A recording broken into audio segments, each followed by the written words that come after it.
Patron Racing fans, Guy Cosmo from Extreme Speed Motorsports here, talking to you today a little bit about driver cooling. As cool as this Ferrari looks, I can tell you it gets absolutely hot inside this car.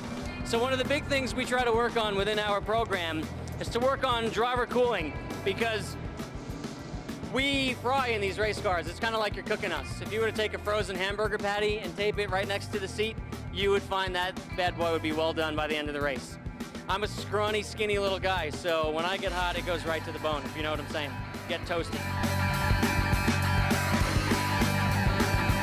Temperatures I'm talking about, we're talking, it gets up to nearly 130 degrees inside the cockpit of this car, some of the hotter races this year. So I'm not kidding when I say you start cooking us when we're behind the wheel.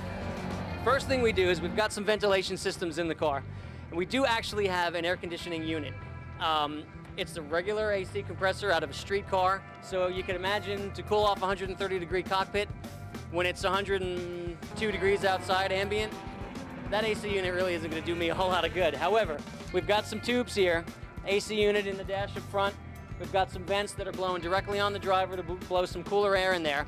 We also have the natural air vents that come stock from Ferrari. See on our Ferrari dashboard, on both sides of the steering wheel on the dash, we have fresh air vents that are just pumping fresh air right through the cockpit, so we get some kind of airflow and some kind of reprieve. We've got a ventilation system on the helmets where we run an air conditioner that pumps cold air into the helmet and through the vents, and it brings it up into, blows the cold air so I can breathe it while I'm driving. It keeps my face dry because I've got some movement of the air on my face. That way sweat isn't dripping into my eyes as we're going. And then we've got an air conditioning unit here in the car. Once we plug in and we do our driver's change, we hook this helmet up right to that ventilation system right there in the helmet. And it blows cold air, keeps us at least breathing something cool. The latest and greatest feature that everybody's using in the race cars is called a cool system.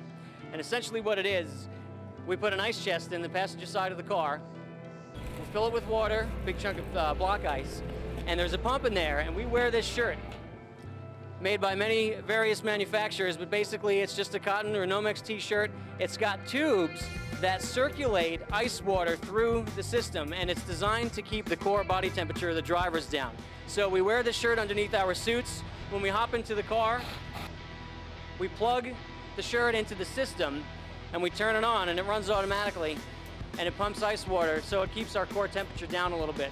Now, as with anything, in a 130 degree cockpit, everything heat soaks. So that system eventually starts getting warmer and warmer. Our body temperature heats it up as well. And by the end of the race, none of these systems are really working that well, but we try to get ourselves further and further in to the race, keep the temperatures down so that we don't start to deteriorate mentally and physically. And that's gonna keep us fast, consistent, and mistake-free by the end of the race.